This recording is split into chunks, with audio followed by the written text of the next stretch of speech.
வணக்கம், நான் உங்க முத்து பேசுறேன். I welcome you to our channel MP Technologies. இன்னைக்கு நம்ம இந்த வீடியோல டிஸ்கஸ் பண்ண போற டாபிக் என்ன அப்படின்னா data encapsulation and access modifiers. போன வீடியோல நம்ம overloading பத்தி டீடைலா பார்த்தோம். இந்த வீடியோல நம்ம data encapsulation and access modifiers பத்தி டீடைலா பார்க்க போறோம். Access modifiers பத்தி நம்ம ஆல்ரெடி variables data type அதுல அந்த வீடியோ ஒன்னு போட்டு விட்டுருந்தேன். சோ அந்த வீடியோல நம்ம டிஸ்கஸ் பண்ணோம், டீடைலா டிஸ்கஸ் பண்ணல. what are access modifiers அப்படினு பார்த்தோம். சோ அத நான் மறுபடியும் ரிப்பீட் பண்றேன். Access modifiers are keywords used to define the scope of entities such as method, field or instance variable, classes and interfaces. So that is scope. Scope na enna accessibility அப்படினு நம்ம already சீலே பார்த்திருக்கோம். Scope is nothing but accessibility. So ஒரு instance variable ஓட accessibility define பண்றதுக்கு, ஒரு method ஓட accessibility define பண்றதுக்கு, ஒரு class ஓட accessibility define பண்றதுக்கு, ஒரு interface ஓட accessibility define பண்றதுக்கு தான் நம்ம access modifiers யூஸ் பண்றோம். So the modifiers le two types of modifiers irukku paathom, access modifiers, non-access modifiers. So non-access modifiers are used to perform some functionalities other than accessibility. The accessibility poga additional சில functionalities பண்ணிக்கிறதுக்காக நம்ம non-access modifiers use பண்றோம். So நம்ம இப்போ access modifiers பத்தி discuss பண்ண போறோம். அதன் மூலமா access modifiers யூஸ் பண்ணி எப்படி data encapsulation பண்றது, data encapsulation க்கு access modifiers எப்படி சப்போர்ட் பண்ணுது, சோ அதையும் டீடைலா இந்த வீடியோல பார்க்க போறோம். பார்த்தலாமா? So what are access modifiers? So access modifiers are used to define the scope of entities such as class, data member or field or instance variable, method and interface. அவ்வளவுதாங்க. ஸ்கோப்ங்கிறது accessibility. The types of access modifiers in Java are default, private, protected and public. Private, protected, public and finally default. சரி, இத பத்தி டீடைலா பார்த்தலாமா? First private. What is private? Private நாலே உங்களுக்கு அதோட meaning understand ஆகலையா? Private scope. It has private scope. When a field is declared as private, it is accessible only within the class. When a field a நம்ம இன்னொரு name, alternate name of field is instance variable. So when a field or instance variable or data member, when a field or instance variable or data member is declared as private, it is accessible only within the class. So the private field is manipulated only through the methods. The private fields are manipulated using only through the methods. Methods na enna? Behaviors. அவ்வளவுதாங்க. Which is known as encapsulation. அதுதான் நம்ம என்ன சொல்றோம்? Encapsulation அப்படின்னு நம்ம சொல்றோம்.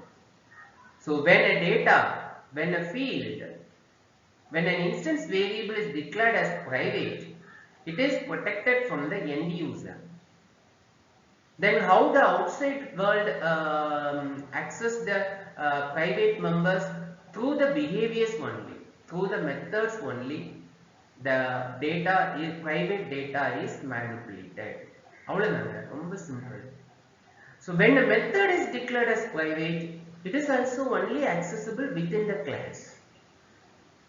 When a class is declared as private, it is accessible only within the package in which it has been implemented. எங்க அந்த பேக்கேஜ் ஒரு பேக்கேஜுக்குள்ள மட்டும்தான் accessible. ஒரு கிளாஸ் வந்து பிரைவேட்டா இருந்ததுன்னா அந்த பேக்கேஜுக்குள்ள, அந்த எந்த பேக்கேஜுக்குள்ள அதை கிரியேட் பண்ணிருக்கோமோ அந்த பேக்கேஜுக்குள்ள மட்டும்தான் accessible. And end user cannot access the private member of a class. அவ்வளவுதாங்க, ரொம்ப சிம்பிள், ஈஸி. அடுத்து பாருங்க, protected. When a class member is protected, class member means either method or data. Yeah, when a class member is declared as protected, it is accessible only within the class and to its subclasses. ஒரு சப்கிளாஸஸும் அந்த protected member access பண்ணிக்க முடியும். ஒரு level அடுத்த level வருது. So subclassesனா என்ன? What is the subclass? அதை நம்ம டீடைலா பின்னாடி பார்க்கக்கூடிய வீடியோக்கள்ல இன்ஹெரிட்டன்ஸ்ங்கிற கான்செப்ட்ல டீடைலா பார்க்கலாம். இப்போதைக்கு தெரிஞ்சுக்கோங்க, protected members are accessible within the class and its subclasses. Subclassesum access பண்ணிக்க முடியும். இப்போ பாத்தீங்கன்னா public. So the public access modifierல நம்ம ஒரு class member create பண்ணிட்டோம் அப்படின்னா it is accessible anywhere. When a class or class member is declared as public, it is accessible anywhere. அவ்வளவுதான். Default அப்படின்னு ஒன்று இருக்கு. அதாவது I don't specify any modifier. நான் எந்த மாடிஃபையருமே சொல்லல அப்படின்னா அது none modifier. It is a none modifier. It's a default one. But if no modifier is specified to a class or member, it is accessible only within the package. அவ்வளவுதான். Simple. இப்போ உங்களுக்கு data encapsulation அப்படின்னா என்னன்னு நல்லா தெரியும். Data encapsulation is the process of hiding the state, hiding the data from the end user and performing operation on the state through the behaviors, methods. அவ்வளவுதானே? இப்போ உங்களுக்கு அண்டர்ஸ்டாண்ட் ஆயிடுச்சு இல்லையா? So okay, எப்படி நம்ம ஹைட் பண்றோம்? Data encapsulation is implemented by declaring the data using private access modifier. So private access modifier use பண்ணி ஒரு டேட்டா வந்து நீங்க டிக்ளேர் பண்றீங்க கிளாஸ்க்குள்ள அப்படின்னா it is protected from the end user, the data is hidden and the data is hidden and the data is encapsulated. So when an instance variable is declared as private, it is protected from the end user. அவ்வளவுதான். By default the fields are public இருக்கும். So நம்ம வந்து private னு சொல்லிக்கிறது மூலமா it is protected. இப்போ ஒரு example பார்த்துடலாமா? So இது ப்ரோக்ராமோட அவுட்புட். So emphub.java அப்படின்னு ஒரு ஃபைல் வச்சிருக்கோம். அதை நம்ம கம்பைல் பண்றோம். javac emphub.java. அது கம்பைல் ஆயிடுச்சு. அப்போ நான் ரன் பண்றேன் java emphub. So என்ன டிஸ்ப்ளே ஆகுது பாருங்க. எம்ப்ளாயி நம்பர் நம்மகிட்ட கேக்குது. நம்ம வந்து இன்புட் கொடுக்கிறோம் 1001, நேம் டவுன், salary 60,000 னு சொல்றோம், HRA 10,000 கொடுக்கிறோம், DA 20,000 கொடுக்கிறோம். உடனே அது அவுட்புட் கொடுக்குது பாருங்க. Company name, company MP technologies. அப்போ பாருங்க employee name, salary, employee number, name, salary, HRA, DA, ஃபைனலா gross pay கால்குலேட் பண்ணி உங்களுக்கு டிஸ்ப்ளே பண்ணுது. So அடுத்து வந்து ஒரு எம்ப்ளாயி நம்பர் உங்களுக்கு கேக்குது. அடுத்த ரெக்கார்ட், அடுத்த டீடைல் கேக்குது. 1002, நேம் ஜெரி, salary 50,000, HRA 9,000, DA 15,000 கொடுக்கிறோம். So அந்த டீடைலையும் பாருங்க கம்பெனி சொல்லி MP டெக்னாலஜிஸ் அப்படி டிஸ்ப்ளே பண்ணிட்டு employee number, name, salary, HRA, DA and gross pay calculate பண்ணி சொல்லுங்க. ஓகே, சோ இந்த எம்ப்ளாயி டீடைல்ஸ் வாங்கி அதை gross pay கால்குலேட் பண்ணி டிஸ்ப்ளே பண்றதுக்கு நம்ம தனியா ஒரு கிளாஸ் வந்து கிரியேட் பண்றோம். சோ அது எப்படி பண்றோம்? அந்த கிளாஸை நம்ம EMP ஹப்ல வந்து ஆப்ஜெக்ட்ஸ் கிரியேட் பண்ணி அதோட மெத்தட்ஸை கால் பண்றோம். அதுதான் உங்களுக்கு இங்க அவுட்புட்டா கிடைச்சிருக்கு. சோ எப்படி கிரியேட் பண்றோம்? என்ன மாதிரி இந்த வேரியபிள்ஸ் எல்லாம் இப்போ இங்க வந்து பாத்தீங்கன்னா நிறைய வேரியபிள்ஸ் கண்டிப்பா யூஸ் பண்ணிருப்போம். Instance variables, class variables, local variables எல்லாம் யூஸ் பண்றோம். இப்போ இதுல இன்ஸ்டன்ஸ் வேரியபிள்ஸ் எதெல்லாம் இருக்கும்னு நினைக்கிறீங்க? கெஸ் பண்ணுங்க. ரொம்ப சிம்பிள் தானே. அதாவது employee number, name, salary, HRA, DA இதெல்லாம் என்னவா இருக்கும்? இன்ஸ்டன்ஸ் வேரியபிளா இருக்கும். கம்பெனி நேம் பாத்தீங்கன்னா ரெண்டுக்குமே காமன் தான். அப்ப அது என்னவா இருக்கும்? Class variables. So class variables are common to all objects. It doesn't depend any object. எந்த ஆப்ஜெக்ட்டும் டிபெண்ட் பண்ணி கிடையாது. It is common to all objects. It is accessible by all the objects of a class. Class variables. அடுத்து local variableங்கிறது வந்து நம்ம மெத்தடுக்குள்ள create பண்ணிக்கிறோம் ஒரு variable. இப்போ gross pay calculate பண்றோம் அப்படின்னா அது ஒரு லோக்கல் வேரியபிள்ல நம்ம என்ன பண்ணிக்கலாம், கால்குலேட் பண்ணிக்கலாம். அதுக்கு வந்து இன்ஸ்டன்ஸ் வேரியபிள் தேவை இல்லை. சோ அது ஏன் எப்படி பார்க்கலாமா? ப்ரோக்ராம் பாருங்க. ஃபர்ஸ்ட் நம்ம வந்து import java.util.scanner அப்படின்னு நம்ம கொடுத்துருக்கோம். அப்படின்னா என்ன import java.util.scanner? ஸோ நம்ம இப்போ C-ல வந்து பார்த்தீங்கன்னா #include stdio.h அப்படின்னு கொடுப்போம் இல்லையா?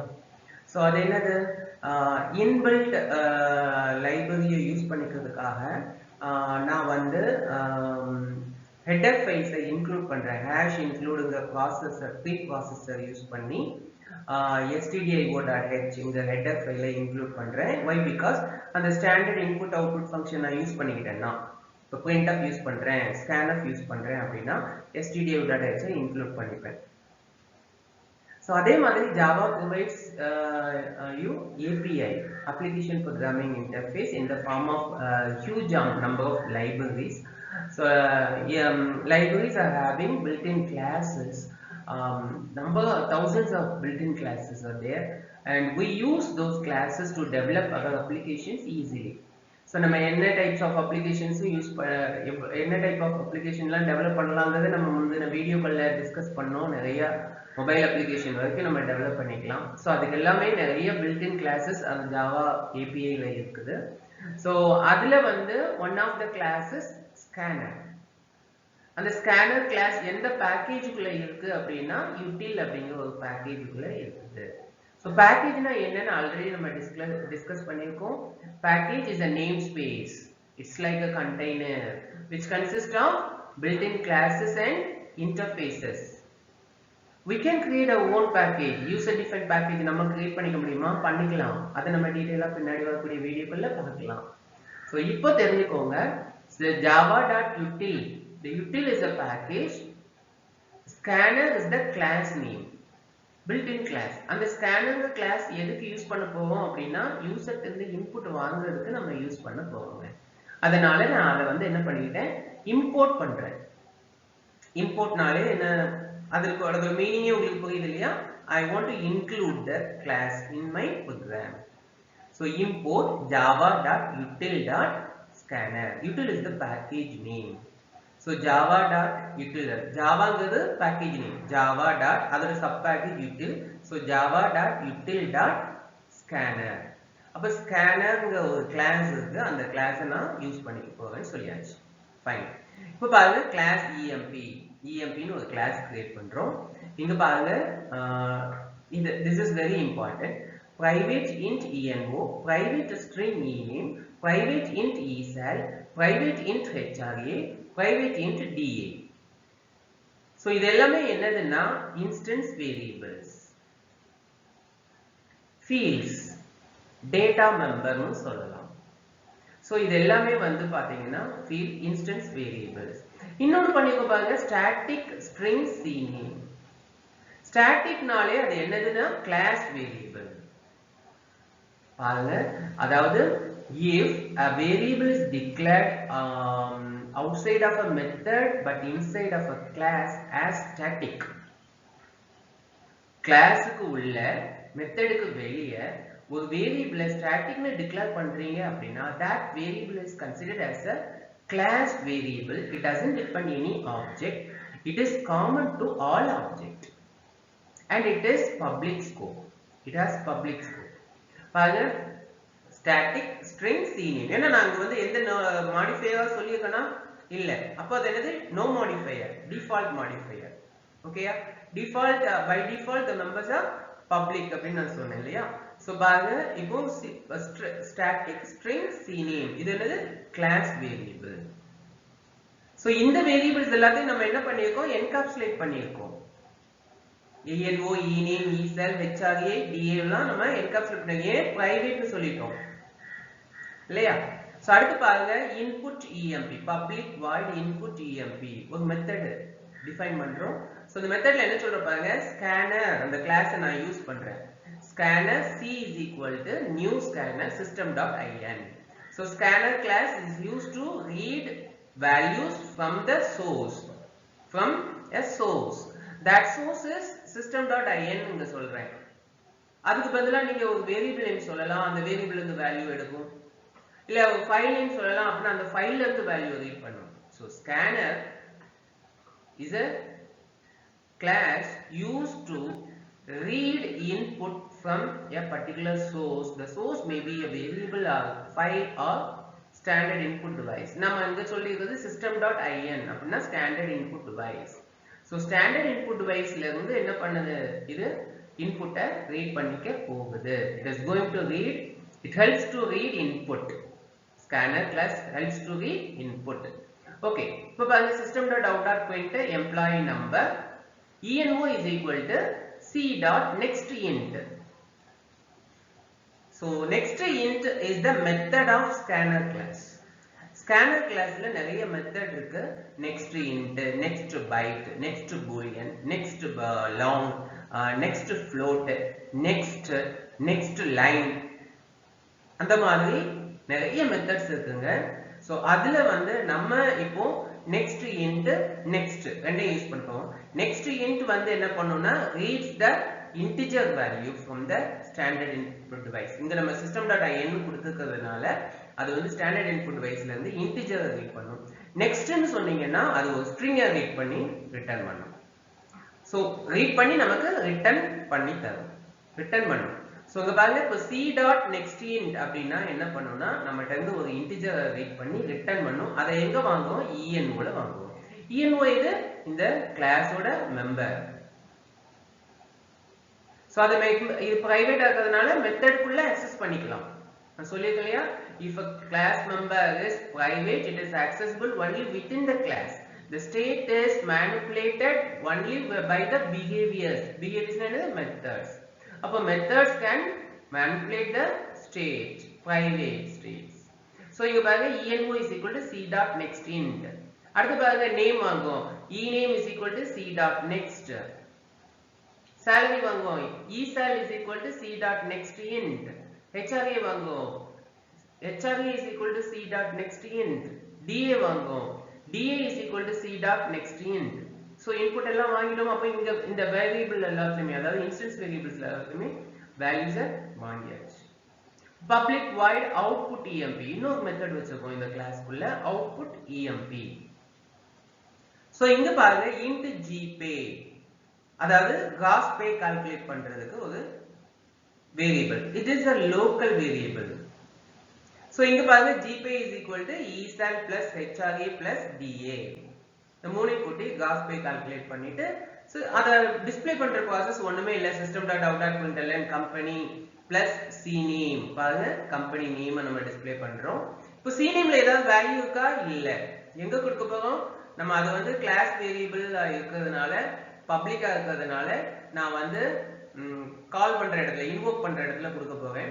அது எப்படிங்கறத நம்ம பார்க்கலாம். இப்போ company cname அப்படின்னு பிரிண்ட் பண்ணிட்டு system.out.println பாருங்க ஒரு டைட்டில் கொடுக்கிறேன், emp number /t name /t னா tab 5 spaces கொடுக்கும், empty spaces. அப்ப emp number 5 spaces, name 5 spaces, அப்புறம் salary, அப்புறம் 5 spaces hra, 5 spaces da, 5 spaces gross pay. அப்போ system.out.println ஒரு லைன், empty லைன் கொடுக்கிறோம், dash dash dash கொடுத்துட்டோம். அப்போ system.out.println பாருங்க envo இந்த value of envo, அப்புறம் tab விட்டு ename, value of ename, tab விட்டு esal hra da gpay display பண்ணிட்டோம் இல்லையா. சோ ஓகே, இங்க வந்து நம்ம இங்க local variable வச்சிருக்கோம் gpay. So the gpay is accessible only within the method, within the block இல்லையா. local variables are accessible only within the block in which it has been declared. எந்த பிளாக்குக்குள்ள declare ஆயிருக்கோ அதுக்குள்ள மட்டும் தான் accessible. சரிங்க, ஏன் நம்ம இந்த gpay இங்க வைக்கல, ஏன் அதை பிரைவேட் வைக்கணும்னு அவசியம் இல்லை இல்லையா. ஏன்னா பாருங்க gpay வந்து it's a dependent one, அப்படிதானா. அதாவது esal hra da மூணையும் கூட்டி வர வேல்யூ தான் gpay. அப்ப நாம அதுக்குன்னு தனியா ஒரு மெம்பர் டேட்டா வச்சு அதுல வேல்யூ வந்து நம்ம மெயின்டைன் பண்ணணும்ங்கற அவசியம் இல்லை. because the member வந்து indirect dependency இருக்க வேண்டிய அவசியம் இல்லை. it has indirect dependency. indirectly gpay dependent of esal and hra da. அப்படிதானா? சோ அப்போ நமக்கு வந்து அந்த இன்டைரக்ட் டிபெண்டன்சி தேவையில்லை. இங்க மெம்பர் டேட்டாவா எனக்கு வைக்கணுங்கிற அவசியம் இல்லை. எப்ப தேவையோ அப்போ வந்து நம்ம ESL HRA DA மூணையும் சம் பண்ணி டிஸ்ப்ளே பண்ணிக்கலாம். அப்போ it can be a local variable. So why do we need local variables? In what situation we need local variable? அதை நான் உங்களுக்கு இப்போ சொல்லிட்டு இருக்கோம். உங்களுக்கு இப்போ புரியுது இல்லையா? எதுக்காக நமக்கு இந்த லோக்கல் வேரியபிள் தேவை அப்படிங்கிறது? அதாவது இப்போ அந்த if a variable is dependent with the instance variable அப்படின்னா நமக்கு வந்து அந்த that variable can be declared as a local variable. So indirectly it depends the ESL, HRA and DA. So அப்படிங்கும்போது அதை வந்து நம்ம வந்து ஒரு மெம்பர் டேட்டாவா ஒரு ஃபீல்டா ஒரு இன்ஸ்டன்ஸ் வேரியபிளா வைக்க வேண்டிய அவசியம் இல்லை. அப்போ நம்ம லோக்கல் வேரியபிளா கிரியேட் பண்ணிட்டு டைம் பீயிங் யூஸ் பண்ணிக்கிடுறோம். அவ்வளவுதான். இப்போ உங்களுக்கு ஈஸியா அண்டர்ஸ்டாண்ட் ஆகிருக்கும் இல்லையா? எஸ். ஓகே, இதை நம்ம எப்படி இன்வோக் பண்றோம்? ஆப்ஜெக்ட் கிரியேட் பண்ணி இதில் உள்ள மெத்தட்ஸை இன்வோக் பண்றது எப்படி பார்த்துடலாமா? ஸோ பாருங்க, public class emp hub, இங்க public static void main, இங்க நம்ம சொல்றோம் பாருங்க emp.cname is equal to mp technologies. so cname வந்து நம்ம இங்க access பண்றோம். இது என்ன variable? class variable. so class variable does not depend objects. objects depend பண்ணி கிடையாது. அதனால class variables can be accessed through the class name itself. அதனால தான் பாருங்க படிப்போம் emp.cname. இப்போ நம்ம மெத்தட கால் பண்ணனும்னு வைங்களேன், input emp மெத்தட கால் பண்ணனும்னா கண்டிப்பா நம்ம ஆப்ஜெக்ட் கிரியேட் பண்ணி கால் பண்ணுவேன். ஆப்ஜெக்ட் கிரியேட் பண்ணாம ஒரு மெத்தட கால் பண்ணனும், டைரக்டா கிளாஸ் நேம் வச்சு கால் பண்ணனும் அப்படினா the method should be declared as static. அது வேற விஷயம். அதை நம்ம பின்னாடி பார்த்துக்கலாம். இப்போ பாருங்க emp.cname, அதாவது class variables are accessed through the class name. That point is important. So அதை நம்ம மறக்க கூடாது. Class variables are accessed through the class name. emp.cname is equal to mp technologies அப்படின்னு அசைன் பண்றேன். ஓகே, பண்ணியாச்சு. இப்போ emp e1 ஒரு reference create பண்றோம். e1 is equal to new emp. ஆப்ஜெக்ட்டை கிரியேட் பண்ணிட்டோம். Object is initialized here. Reference is created to emp as e1. Okay, e1 is equal to new emp. Object create பண்ணிட்டோம். Object is initialized now. இப்போ நம்ம கால் பண்றோம் e1.input emp. அப்போ e1 ஓட இப்போ e1 is equal to new emp நாலே e1 க்குன்னு தனியா member datas வந்து கிரியேட் ஆயிருக்கும். அப்படிதானா? என்னது? envo, ename, esal, hra, da. e1 ஓட மெம்பர் டேட்டாஸ் அப்படி அதுக்கு தனியா ஸ்டேட்ஸ் இருக்கும் இல்லையா? இப்போ அதுல வேல்யூஸ் வாங்குவோம். e1.envo ல, e1.ename ல, e1.esal ல, e1.hra ல, e1.da ல வேல்யூ வாங்கியாச்சு. இப்போ e1.output emp அது என்ன பண்ணுது பாருங்க, அந்த வேல்யூஸ் எல்லாத்தையும் டிஸ்ப்ளே பண்ணுது. கிராஸ் வேவும் கால்குலேட் பண்ணி டிஸ்ப்ளே பண்ணிட்டா இந்த பண்ணுது பாருங்க. பண்ணிட்டு இது பாருங்க, இதுல முக்கியமா கம்பெனி mp டெக்னாலஜிஸ் டிஸ்ப்ளே ஆகுதா? சோ நம்ம mp டெக்னாலஜி செட் பண்ணிருக்கோம் இல்லையா? எஸ். அடுத்து பாருங்க emp e2 is equal to new emp. e2 னு ஒரு ஆப்ஜெக்ட் கிரியேட் பண்றோம். இப்போ e2 க்கு envo, ename, esal, hra, da எல்லாமே இருக்கும். இப்போ e2.input emp நான் மறுபடியும் input emp ஐ கால் பண்றேன். அப்ப e2 ஓட ஃபீல்ட்ல வேல்யூஸ் வாங்குவோம். e2 ஓட இன்ஸ்டன்ஸ் வேரியபிள்ல வேல்யூஸ் வாங்குது. ஓகே, வாங்கியாச்சு. அப்போ பாருங்க e2.output emp. அப்போ e2 ஓட வேல்யூஸ் எல்லாத்தையும் பிரிண்ட் பண்ணுது. அங்கேயும் பாருங்க company mp technologies. So it is common இல்லையா? நான் சொன்னலையா class variables are common to all objects. So e1.cname ல டிஸ்ப்ளே பண்ணாலும் mp டெக்னாலஜிஸ் தான், e2.cname அப்படின்னு டிஸ்ப்ளே பண்ணாலும் mp டெக்னாலஜிஸ் தான் டிஸ்ப்ளே ஆகுது இல்லையா?